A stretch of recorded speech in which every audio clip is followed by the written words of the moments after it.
Now, detonate the reality bomb! I will build a great wall. Some alien race to come down and threaten us. Is the singularity near? The truth is out there. The military-industrial complex. The 7 mountains of the influencers of culture. To be as gods, you know. Change has come to America. Catapult of propaganda. From a secure location on top of the ridge in the heart of the beautiful Missouri Ozarks, this is A View from the Bunker. Now, here's Derek Gilbert. The UFO phenomenon is real, but it isn't what the enthusiasts in the movement think it is. Welcome to A View from the Bunker. I'm Derek Gilbert. That's a topic that we've covered periodically on this program, but it's especially timely now, not just because Josh Peck and I have the new book out, The Day That the Earth Stands Still, but also because there's a new film coming out that we've had the privilege to preview and that we highly recommend. It'll open January 11th of next month. At theaters around the country, over 700 so far, just to give you a sneak preview of what it looks like. And of course, if you're listening, you're only going to get the sound here, but we'll roll the trailer here. Watch this. Tens of millions of people have seen UFOs. Many even recall personal encounters with strange entities. And the popular view is that these are advanced aliens visiting us from far, far away. I think you're going to find that the truth is more surprising than most people realize. A small elite, if you like, within the government fully believes that this is some sort of demonic deception that is masquerading as extraterrestrial. I said, Jesus, Jesus, Jesus, or Jesus help me. That instant, my experience stopped. It's one thing to just deny. It's another thing to say, we believe you had an experience, but here's God's take. When one takes a deeper look at this phenomenon, it reveals one of the most disturbing yet powerful affirmations of the truth of the Bible and Christianity. The film, again, opens in 700 theaters around the country, January 11th. That is a Thursday evening, and then thereafter it will be available on a DVD basis, according to Gary Bates. We've got a couple of interviews with Gary Bates of Creation Ministries International, producer of the film. Coming up on Skywatch TV, you'll be able to see those in a couple of weeks. But today, we have one of the gentlemen featured in the film who's had a long career in a variety of things, and this is something I can relate to. I'm about my 4th career in my adult life, who also has had a long interest in what is really going on with those mysterious lights in the sky. And he has reached a similar conclusion. He's one of the featured experts in the film Alien Intrusion. He's the director of the Civilian Intelligence News Service, which you can find online. And it is our honor to welcome Norio Hayakawa to the program. Welcome, sir. Hello, Derek. What a tremendous privilege it is for me to be on your program. You do me honor, sir. I appreciate that. You have a very interesting life history, and before we get to your conclusions about your conclusions about the UFO phenomenon and about the alien abduction phenomenon, and I'll put the word alien in air quotes. Let's find out a little bit about you, how a man born in Yokohama, Japan, winds up teaching Spanish, high school Spanish in Phoenix, Arizona. That's a very interesting question, but everything in our life doesn't happen by coincidence, and that's my belief, that there's definitely a plan in our individual life, no question about it. And to make a long story short, one of the reasons I came from Japan to the great state of New Mexico, USA, in 1965 was because I got a partial scholarship at a college here in New Mexico. And it happened that in 1964, this state was the location of a strange encounter known as the Lonnie Zamora Socorro incident in April 1964. And as I said, it wasn't a coincidence that in 1965, the very next year, I received a partial scholarship in Albuquerque, New Mexico, and so I landed in this land of enchantment in 1965. And ever since, I was fascinated by this state. I was fascinated by this UFO phenomenon. And at that time, in 1965, I was still one of those who really believed that the UFO phenomenon was a nuts and bolts extraterrestrial physical spacecraft from outer space visiting us. And that was my concept, because back in 1961, that's when I really started investigating flying saucers or UFOs. So that was in 1961 in Japan. Excuse me. And I had joined many organizations of flying saucer research in Japan, such as the Cosmic Brotherhood Association in Yokohama, Japan. It was a large organization, strongly believed in physical alien spacecraft visiting our Earth. So that was the very early 1960s. But for some strange reason or other, after I came to the United States, I later on became influenced by the writings of Dr. Jacques Vallée and John A. Keel and J. Allen Hynek, three of the most respected UFO researchers that I ever heard of. And that was towards the end of the 1970s. So in the late 1970s, I was tremendously affected by these new outlook on the UFO phenomenon propagated by these three gentlemen. And I was tremendously influenced, and I actually started abandoning the nuts and bolts physical extraterrestrial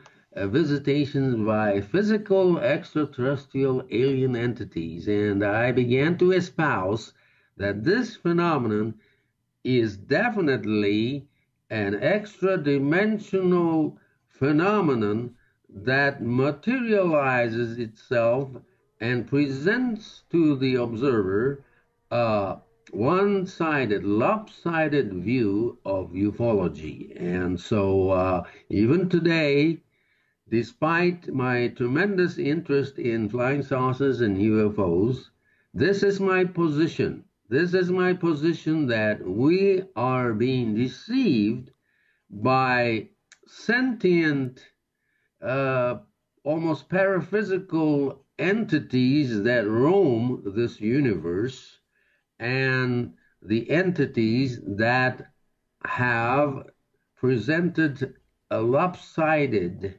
one-sided view of what the reality is. And I am so excited that Mr. Gary Bates picked on this idea and created this amazing new 2-hour documentary, Alien Intrusion, which is unprecedented as far as I'm concerned. And it's unprecedented that it's going to be shown nationwide in movie theaters, locally, all at 7 p.m. on January 11th, 2018, which is, I believe it's a Thursday. Yes, it is. The reason why it's Thursday is because most movie theaters start new movies on Friday. And so what a tremendous chance to wrap up the old week and wrap up this Thursday showing of this unprecedented alien intrusion all across the country. And I have no words to describe my excitement. Well, we were very impressed with it. Josh Peck and I, again, had the opportunity to preview it before Gary came to visit us here in the Ozarks, and it's extremely well done. The film begins by deconstructing the science that would be required for entities to travel the vast distances across space. And they make it very clear that there are certain laws of physics that would need to be, well, just done away with. We would need to just throw out the basic rules of physics that we think control reality in order for them to even get here in the first place, which in the words of Arthur Conan Doyle, writing for Sherlock Holmes, once you start eliminating the improbable, whatever, or the impossible, whatever's left, regardless of how improbable, must be the truth.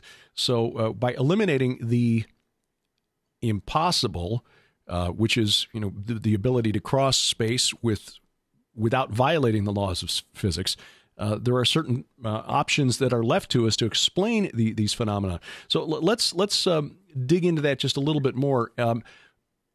First of all, what was it that convinced you that the scientific explanation for the extraterrestrial hypothesis, or that the science that the extraterrestrial, let me rephrase the question. What was it that convinced you that the extraterrestrial hypothesis was impossible, was not the answer to what people see? Well, actually, you don't have to be a scientist to really come to that conclusion, because the overwhelming vast majority of the world's scientists and astronomers, even though they may hold the concept that there has to be life somewhere else in the universe, even though they hold a view, when it comes to UFOs, the overwhelming vast majority of the world's scientists and astronomers are skeptical that UFOs represent conclusive evidence of physical extraterrestrial visitations by physical extraterrestrial entities in their spacecraft of any kind. And, as I said, you don't have to be a scientist to know this. This is the reason why many of the researchers who used to be tremendous supporters of extraterrestrial hypothesis of the origins of UFOs and the UFO phenomenon have actually gone to the other direction. And I can name, as I mentioned, Dr. Jacques Vallée, Dr. J. Allen Hynek, who used to work with the Air Force, even authors like the John A. Keel, who used to write some amazing stuff. They all join this movement. And so I'm so happy that folks like Guy Malone and Joseph G. Jordan and, Nick Redfern, and I was pretty surprised and pleasantly surprised that Nick Redfern did play a very important role in this concept. And so anyway, many of these researchers have gone from the ETH to the fallen and the malevolent. Yes. And this is my conclusion, that this phenomenon is definitely showing the signs of malevolence. And, what I'm trying to say is that these are physical materializations of sentient paraphysical entities that roam this universe. And they have always roamed this vast universe ever since there was a cosmic revolt eons ago in this universe, led by Lucifer. And so these sentient entities, the only thing they can do is to confuse us and to pose as highly advanced extraterrestrial emissaries from advanced extraterrestrial civilization. In other words, posing as ETs. And so that's the only conclusion that I can come up with.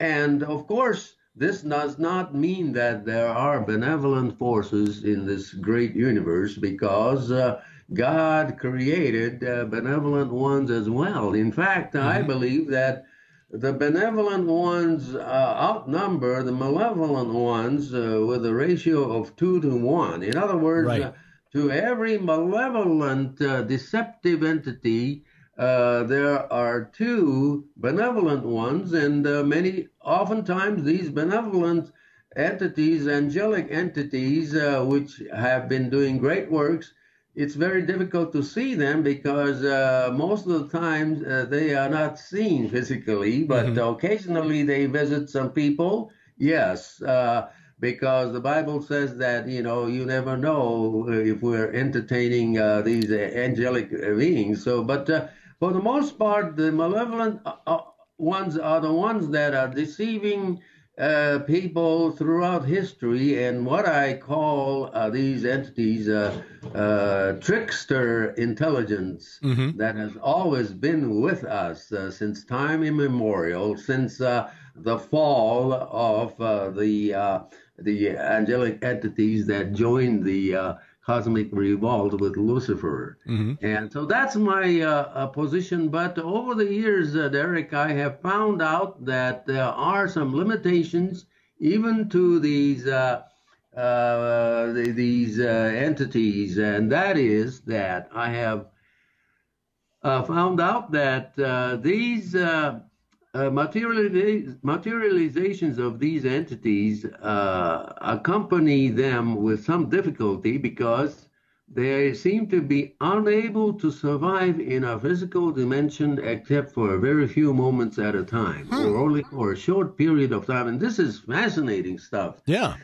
Yes. And, you know, Dr. Jacques Vallée also said that these things have the ability to affect our physical parameters, such as radar.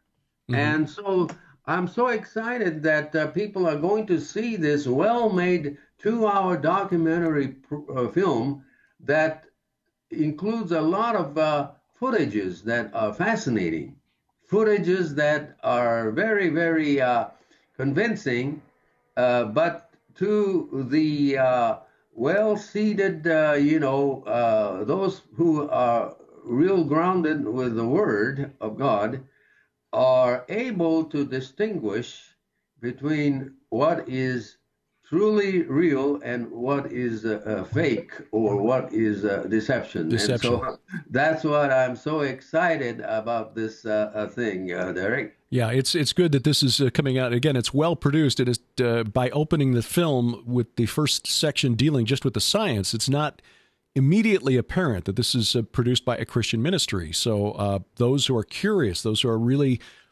wanting to know, those who are genuinely seeking answers may well find themselves more interested in the subject than they would if Mr. Bates had chosen to jump right in with the Christian or the biblical response to these things. Now, the thing that I'm curious about, you mentioned Jacques Vallée, who is obviously one of the most respected researchers in the field because he's an honest researcher. He's the one who asked the question, and we'll talk about this in a little bit, the Dulce base, because I know you've done research on that as well, who asked the question of the true believers in the existence of this underground base, who takes out the trash? What was it about the work of Vallée, of John Keel, who listeners may know was the author of the book that was transformed, changed somewhat from his original book, but the book that inspired the movie The Mothman Prophecies, and Dr. J. Allen Hynek? What was it about their work in the late 70s that began to convince you that this was a deception being worked on humanity, that these entities were not what they said they were? Well, I guess I was very impressed with the work of Dr. Jacques Vallée in as far as the historical reports of people seeing some strange things in the sky from time immemorial. For example, in the medieval era, people seeing flying shields and all kinds of stuff that indicative of the culture and the condition of the population and civilization of that time. Okay, seeing things that they could relate to, that they could understand, given their level of technology. Exactly, and this is the reason why in the late 1700s and early 1800s, people in the United States have begun to see some crude-looking airship-like UFOs that seem to indicate the beginning of a change in technologies. And so later on, of course, airships were, produced and so on. So as I said, things like this is indicative that these things adjust to the cultural understanding of the era. In the modern space age, many of these objects began to take more aerodynamic forms.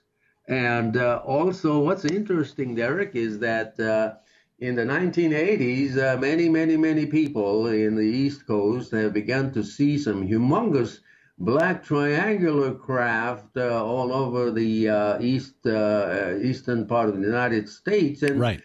That was also coincidentally the time where the United States Air Force was producing and experimenting with prototypes of stealth programs. But the actual items that people were seeing were different. They were humongously, a humongous aircraft, 5 or 6 times the football field size, and absolutely silently floating, and which was definitely not the work of the United States Air Force. The United States Air Force had never had anything like that the people had seen, namely humongous, tremendous black triangular object making absolutely no sound and able to hover, as well as able to suddenly disappear as if materializing. So this is not the work of the United States Air Force. This is the work of those entities that at least try to present the image of what they want to see in, what the people wanted to see. And so, yes, this is quite interesting, and I came to the same conclusion. And by the way, Dr. Jacques Vallée and John A. Keel, now these are not renowned men of, Christian, dogmatic faith. Right. Because I have never heard of Dr. Jacques Vallée openly, espousing the basic Christian beliefs when it comes to ufology. Same thing as that John A. Keel, but their writing definitely seemed to point that this is the only alternative explanation to this strange phenomenon known as UFOs. And so I highly respect these researchers, because these researchers were not trying to bring any religious concept to ufology, because they were not known as evangelists or not known as Christian writers. But yet their conclusion seemed to point out to the similar direction. And this is why I believe it's so believable that these gentlemen have begun to present these alternative theories of the UFO phenomenon. And that's one reason I respect the work of Nick Redfern as well, who is likewise just says calls himself an agnostic. So he's not trying to promote a particular religious doctrine here in his analysis of the evidence. He's just looking at the evidence. In fact, his most recent book on the Roswell incident comes to the conclusion that it was most likely a government cover-up of a project that the government didn't want, Russia to know for sure, but didn't want the American public to know about either. So that is interesting that you got researchers who, when they follow the evidence and do so honestly, come to the conclusion that it isn't a physical phenomenon. And I like the way you put it about a month ago at your website, and I'll put a link to your website in the show notes for this broadcast, the Civilian Intelligence News Service, and I quote, "UFO phenomenon does not constitute conclusive evidence of actual physical ET visitations by physical extraterrestrial biological entities piloting or maneuvering physical extraterrestrial spacecraft of any kind," end quote. Words matter. That's very precise, very specific, and very well put. Back in 1970, you worked with Nippon Television on a research, or rather on a project regarding the Dulce base, the so-called the alleged underground base in New Mexico. What was the inspiration for that project, and what did you find from your research, and what do you conclude about the existence or non-existence of that base today? Well, this is a very important topic, Derek, and it's a topic that is very dear to me because both Area 51 in Nevada and the alleged Dulce base in New Mexico both have been a favorite topic of mine for many, many years. And whilst Area 51 now is well known as a very important military research development and testing program in the United States. Everybody knows that. It's a very important facility, and it's real. But when it comes to the Dulce base, it is something that is not tangible because there's not even one bit of tangible, realistic evidence that there's a physical base in the Dulce, New Mexico area, which is part of the Hickory Apache Reservation. And, I've been interested in that topic since 1988, when I began to hear of the rumors about the Dulce underground base. But the bottom line is that there is definitely something strange going on, even today, at this Dulce location.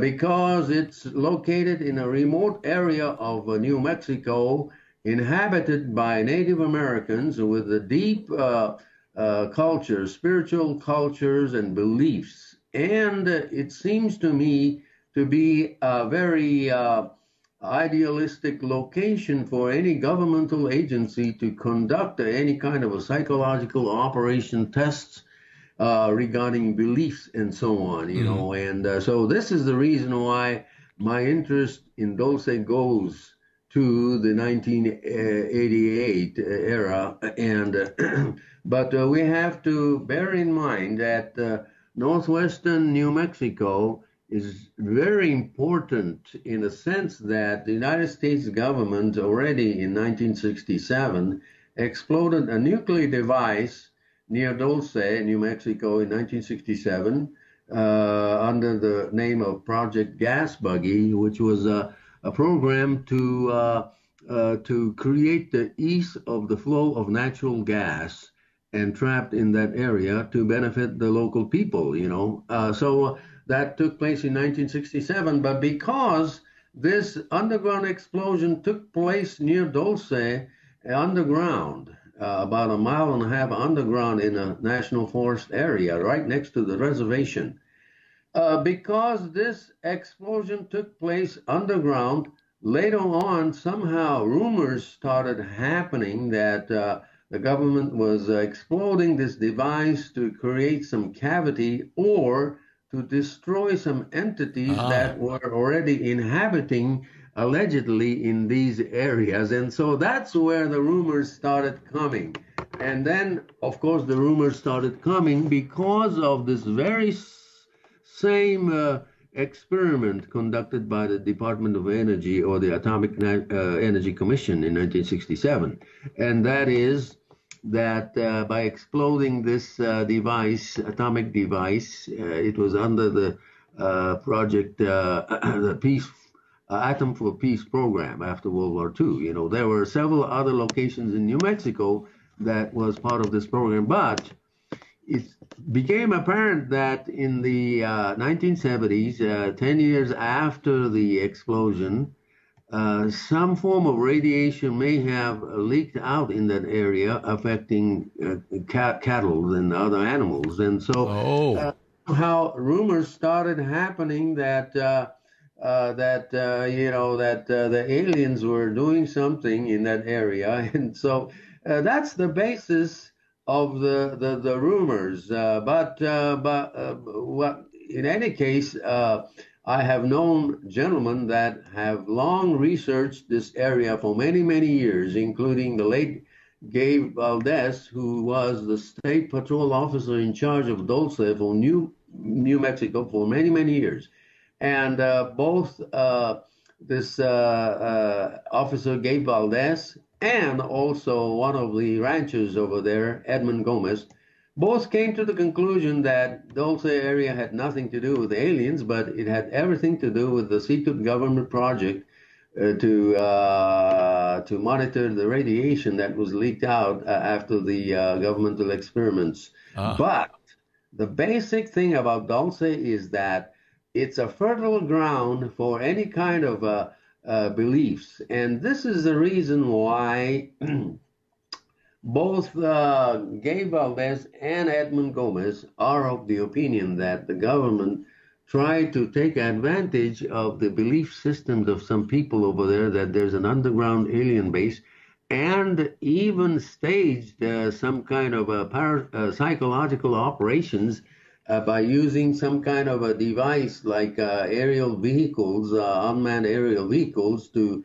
stage some kind of a miniaturized situation of alien presence over there. But, you know, let's face the fact, Derek, this whole area is a fertile ground for any kind of promotion of beliefs, and it's a fertile ground for the entities themselves that are playing games with local people, playing with the beliefs.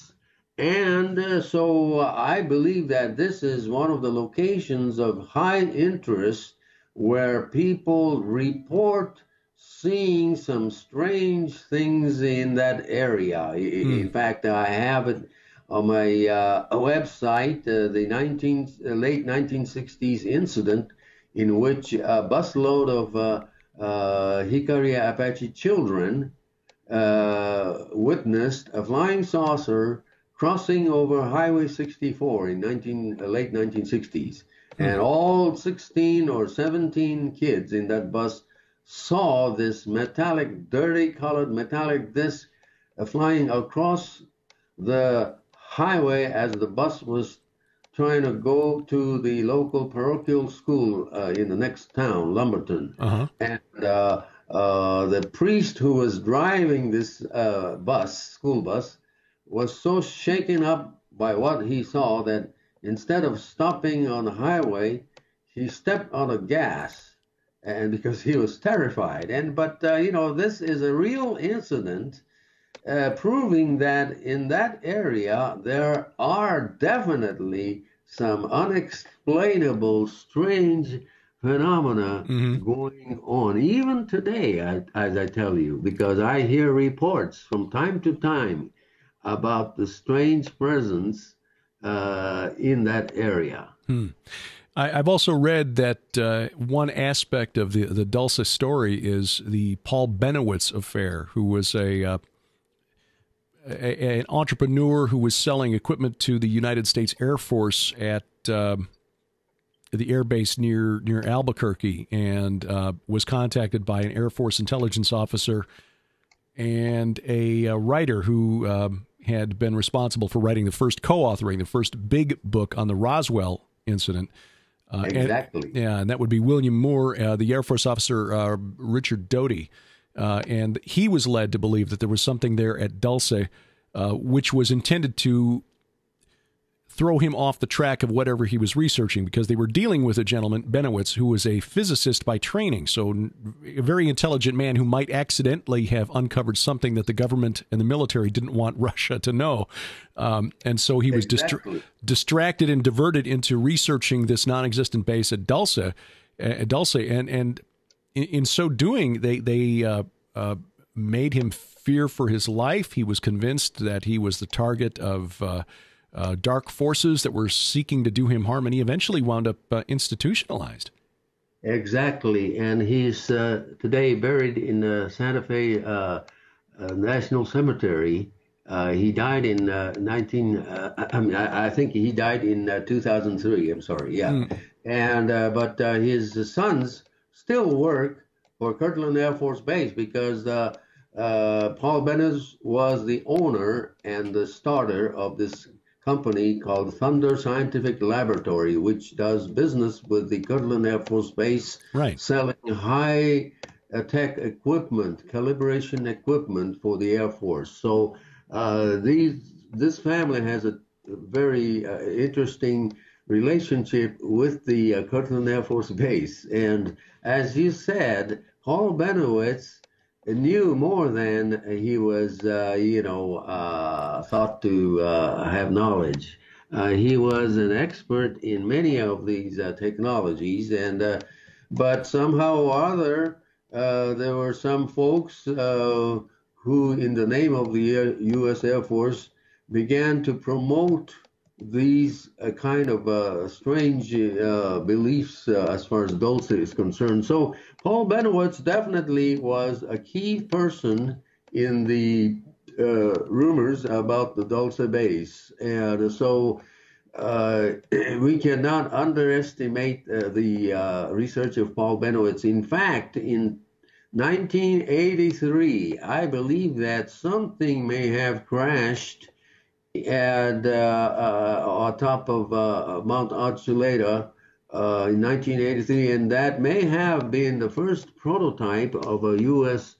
Stealth aircraft that resembled almost like F-117. Ah, okay. 117, that's right. So because the government was so sensitive about anybody such as Paul Benowitz flying his private airplane over the Archuleta Mesa in the 1980s, they were so concerned that he was going to discover the remains of the crashed stealth aircraft, but so that gave more fire to, to the authorities to do something about this. And so they may have created this alien story to divert attention away from the scrutiny of this very interesting location. I am friends. We've not met face to face, but we've known each other via the internet and through a writing group that we are both members of, who teaches at New Mexico State. I think he's a professor emeritus now, or maybe semi-retired, but a journalism professor by the name of Frank Thayer, who has co-authored a book on the Aztec incident. Are you familiar with that incident? This would have occurred around the time of Roswell, if I remember correctly. And what is your sense of that? And then what is, through the years of researching the UFO phenomena, what is your conclusion about Roswell itself? Well, the conclusion is that yes, even beginning in 1945, after World War ended. In August of 1945, there was a crash of some strange object outside of Socorro, New Mexico, north of White Sands Missile Range, and that was called the San Antonio incident of a strange craft. That took place in 1945, and then 1947, there were other crashes near Dato, New Mexico, where the site of the a very large array of, astronomical facilities over there. So the plains of San Agustin, something crashed over there. In 1948, something allegedly crashed outside of Aztec, New Mexico. That was 1948. 48, okay. That's right. And 1950, hundreds and hundreds of people in Farmington, New Mexico had witnessed for 3 days in a row during the daytime, hundreds of objects that were silverish, making formation over the city of Farmington in 1950. And so this indicates that this entire state of New Mexico, especially the northwestern Four Corners area, have always been a location of some fascinating events and incidents. And I cannot really tell what actually happened, but New Mexico being New Mexico for what it is, it's the leading edge location of United States leading edge military technological development, research, and testing location. It has the entire state of New Mexico has a population of only 2 million, but yet it's the 5th largest state in the union, with lots and lots of open space. And this is the reason why New Mexico has always been important ever since the development of atomic energy. In other words, starting with the atomic bomb. In 1945, they tested this atomic things, and it's a very important location from many, many angles. And to find out that by 1947, lot of things were taking place in this desert state of New Mexico. As you mentioned, something allegedly crashed outside of Aztec, New Mexico, which is an hour drive away from Dulce and an hour drive away from Farmington. See, so what can you say except the fact that there are paraphysical activities in this state that no one can deny? Yeah. Even though we don't have any physical evidence of any landing of extraterrestrial physical craft, the events and incidents have been there. So what I'm trying to say is that, yes, I believe that there are in this world paraphysical phenomenon that materializes and deceives people by presenting themselves as alien entities in contact with the human population and to interact with the human population. And so this is my take on the Roswell incident. Nobody knows what really happened, but Roswell became the focal point of a long history of deception as far as the bringing to the minds of people a twisted notion of extraterrestrial phenomenon. You say that you've concluded that it's your conclusion that these entities are malevolent. What is their end game, and why do they choose to use this deception as part of their grand plan against, for the harm of humanity? What are they trying to accomplish, and how does this fit into their plan? Well, actually, what they are trying to do is to create a global religious system based on the belief in extraterrestrial entities as the coming gods, replacing the traditional, belief in the real God. And so this is the purpose, is to create a global government of some sort based on a global religion that everybody in the world can be attracted to. And this is happening.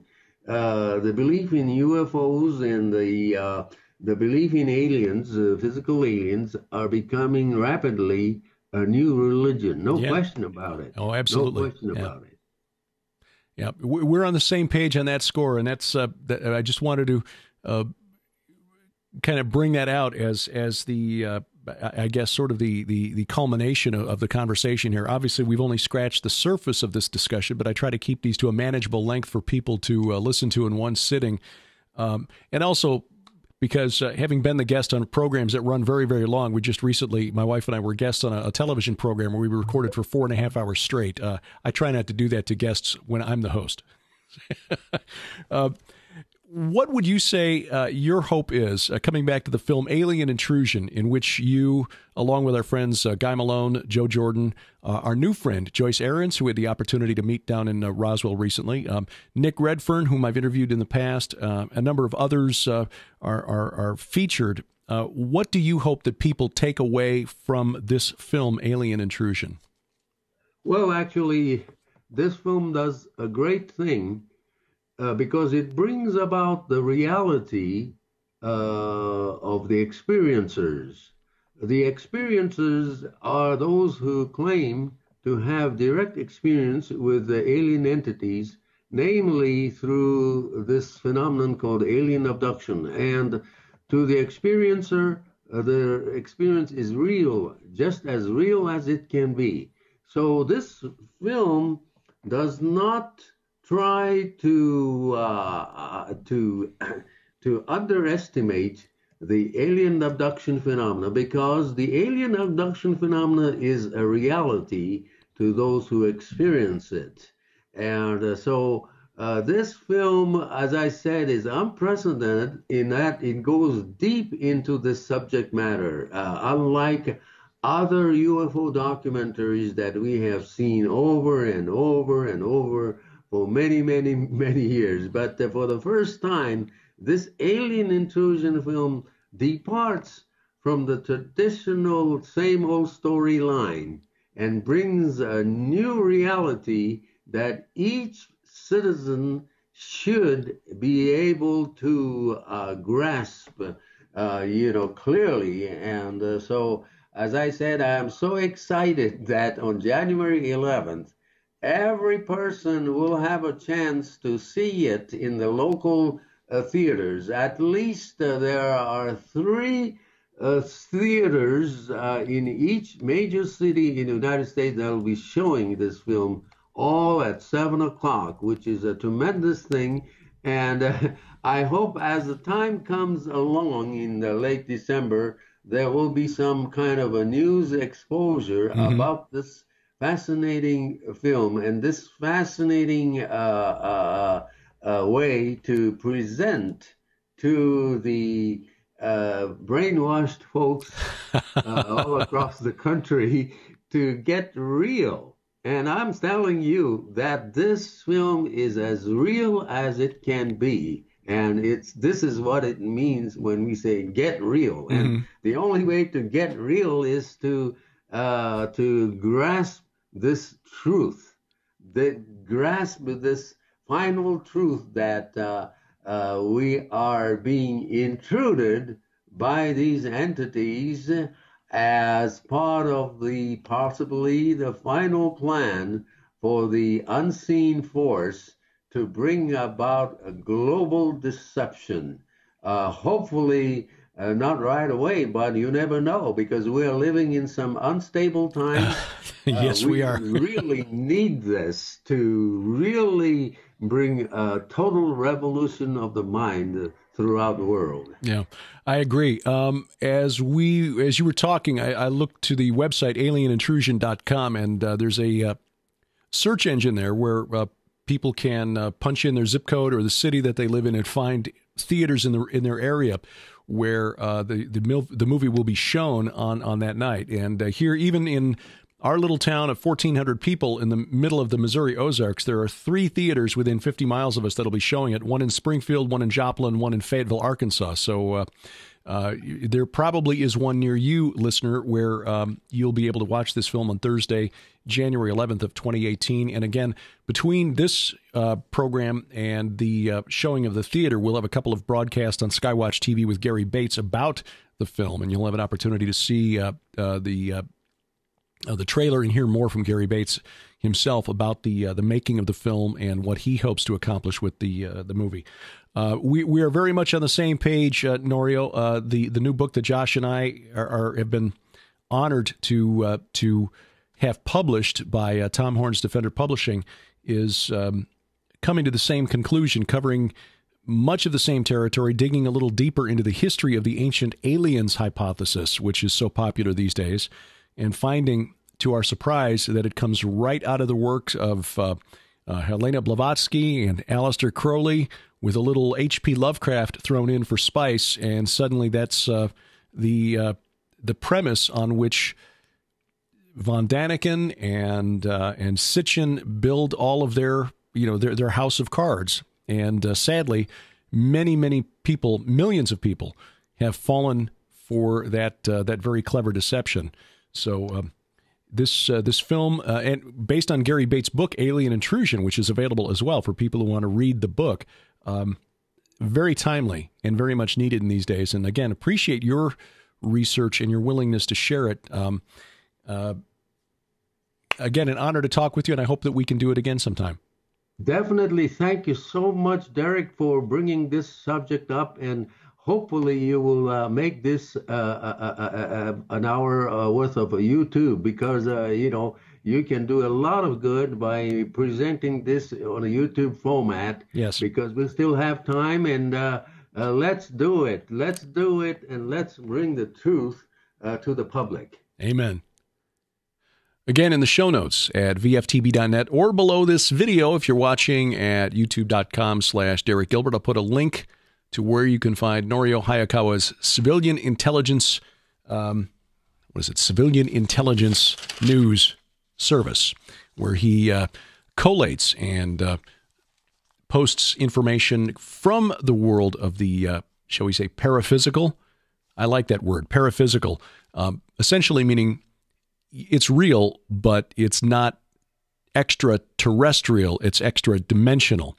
On the recent interview that Josh and I did with George Norio on Coast to Coast AM, Josh was better at explaining the extra-dimensional hypothesis than I was. I kept using interdimensional, which can be used to mean other dimensions other than our own, like parallel universes and so forth. Extra-dimensional means being able to move in and out of our dimension from, say, a higher plane of existence, like a three-dimensional shape moving into a two-dimensional world, like Flatland. That's kind of what we mean in the book Extradimensional, but I was misusing the terminology. So Norio, he's on board with that. He's been researching this topic a lot deeper and a lot longer than I have. So glad to see that at least I'm finally getting my head around it the right way. And, of course, Josh, he's smarter than me anyway, so he's already got his head around that.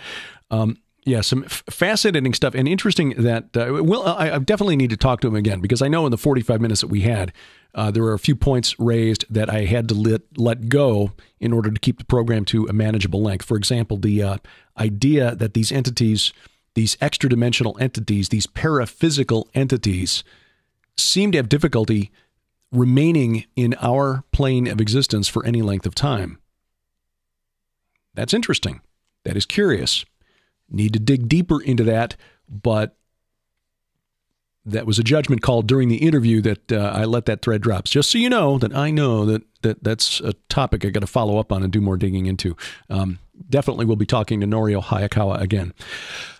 Coming up on the schedule here on A View from the Bunker, this being the 17th of December, as this is posted, if you're listening to this in the archives, who knows when you're listening to it. But coming up on December 24th, assuming you're listening to it shortly after it's uploaded, we will reprise a program that I posted several years ago when the outcry, the pushback by Christians against Christmas began to reach a level that I found disturbing.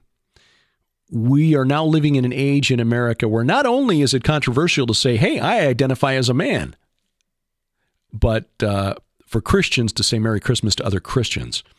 So this year doesn't seem to be quite as loud as last year. I will say that. So that's a good thing. Or maybe I've just, blocked enough people that I'm not hearing it as often as I used to. And I hate to say that because I don't want to shut anybody out, but there are some people who won't be convinced by evidence. Well, that's fine. My point is not to tell anybody, as with the flat earth theory, look, if you believe the earth is flat, fine. I don't care. I really honestly don't. Just please do me the courtesy of assuming that I have looked into this. I have carefully weighed the evidence. I have prayed about it. Jesus Christ is my Lord and Savior. There is no path to the Father except through him. Salvation is by grace alone, through faith alone, in Jesus Christ alone. But I still believe the earth is a globe. And Christmas did not begin as the appropriation, stealing, copying a pagan holiday. It is not about Nimrod. It is not about Baal.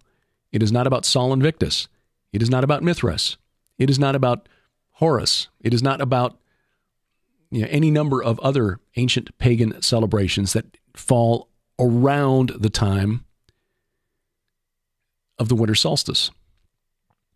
The early church didn't think so, and they were closer to it than we were, and they were far more sensitive about pagan influences on what they believed, working their way into the church, because many of them had just come out of paganism. Most of us in America today wouldn't recognize a pagan if one came up and hit us in the face with a fish and called it Dagon. But again, I understand the discomfort many Christians feel regarding the pagan traditions, and especially the secular commercial traditions that have become attached to Christmas over the years. I do understand that. And I'm sympathetic toward it.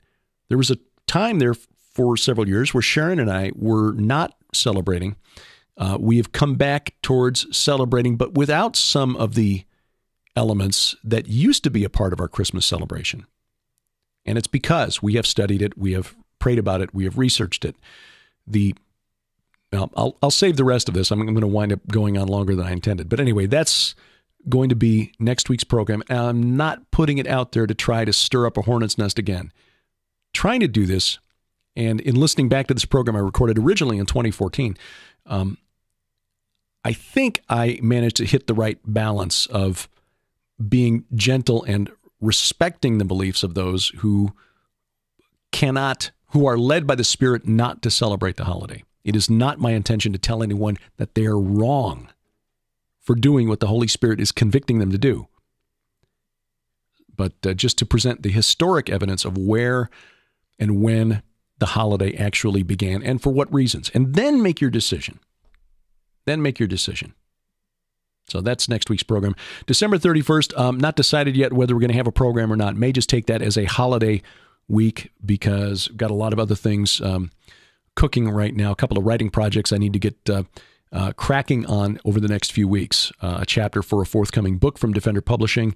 Plus, I'm working on the follow-up to the Great Inception for some time in 2018. Not sure what the release date is yet, but Tom has already said he will put it out there. So, and it's got some mind-blowing stuff in it.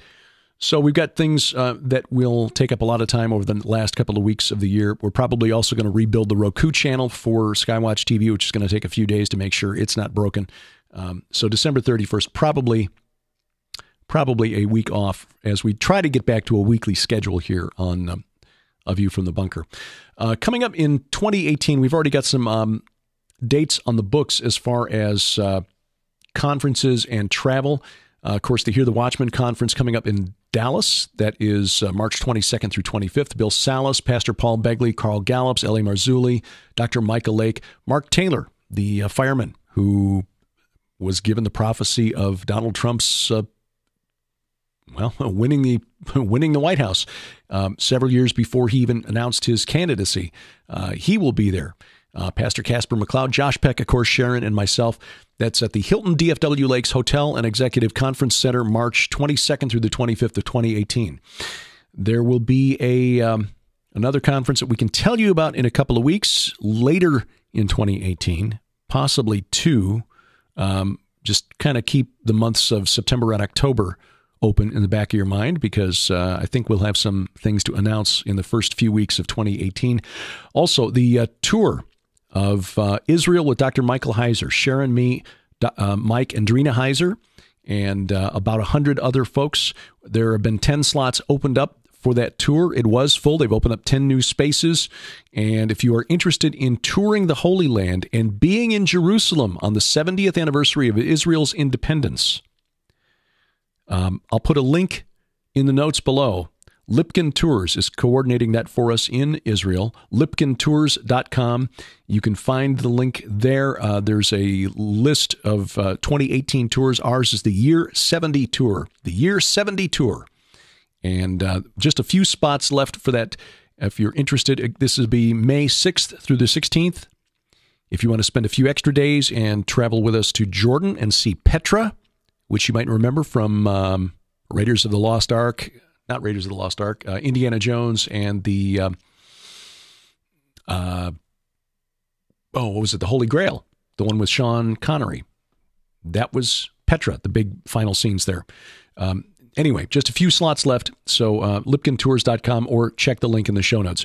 And then May 20th through the 27th, the True Legends expedition to Rome and Sardinia. We'll be seeing the Neuralgic Towers, the megalithic structures there on the island of Sardinia called Tombs of the Giants that date back to the ancient Phoenicians and their ancestors, the Canaanites, the Amorites, which ties in with my research from the book The Great Inception and the follow-up that I'm working on for 2018. So we're looking forward to that. If you want more information about that, and there are only a few spaces left in that expedition, Sharon, me, Steve Coyle, Timothy Alberino, and about 30 people TrueLegendsTheSeries.com, TrueLegendsTheSeries.com, or check the show notes below. My book with Josh is now available. It is shipping now. These books arrive from the printer, and so if you've ordered that special package from the Skywatch TV store, I pray it'll be arriving soon. It is a heck of a deal. Besides The Day the Earth Stands Still, we've got the 2 Mike Heiser novels about the UFO phenomenon, The Facade and The Portent, what he calls faction. Fiction, but all based on actual documentation and research into the UFO phenomenon. Josh Peck's Unraveling the Multiverse, which is updated and revised editions of Quantum Creation and Cherubim Chariots, and exclusive video interviews never seen anywhere before. 5 DVDs, including Gary Stearman, Chuck Missler, Joe Jordan, Paul McGuire, Joyce Ahrens, Mike Heiser, Guy Malone, Russ Dizdar, Stan Dale, Chris Putnam, Daryl Sims, the Alien Hunter. That one is jaw-dropping, and so is the interview with Joyce Ahrens. Jaw-dropping. And L.A. Marzulli, all included in this 5 DVD package that we call Project Stargate. Also, Tom's video series, or rather audio series, Tom's audio series, The Secret Vatican and Alien Antichrist Connection, all of that available, skywatchtvstore.com, skywatchtvstore.com. We're available on Spreaker now. You can find this, the audio for A View from the Bunker, along with our weekly Gilbert House Bible study, Gilbert House Fellowship Bible study, and PID Radio. Sharon and I are back to producing PID Radio on a weekly basis. You'll find all of that at Spreaker, and I'll put a link to that in the show notes below. In fact, they've got RSS feed there, where if you click that and paste it into your iTunes or other podcatcher, you can get all of our stuff in one big mega feed. About 3 hours of new podcast content a week between View from the Bunker, PID Radio, and the Gilbert House Fellowship Bible Study. Hey, coming in January, we're going to start doing a study on the book of Enoch. Yeah, in addition to the regular Old Testament stuff. So you'll find that in the show notes below. Give us a review, Spreaker, iTunes, Stitcher, or wherever else you find us, which of course is wherever fine podcasts or Pine Podcasts are sold. You'll find us also at Facebook. Give us a like there, facebook.com/View from the Bunker, which is a production of Gilbert House and released under Creative Commons Attribution, Non-Commercial No Derivatives 4.0 International License. The opening theme by Kevin MacLeod, his website, www.incompetech.com. The closing, or rather the opening announcer, is DC Good. We wrestle not against flesh and blood. I'm Derek Gilbert, and this is A View from the Bunker.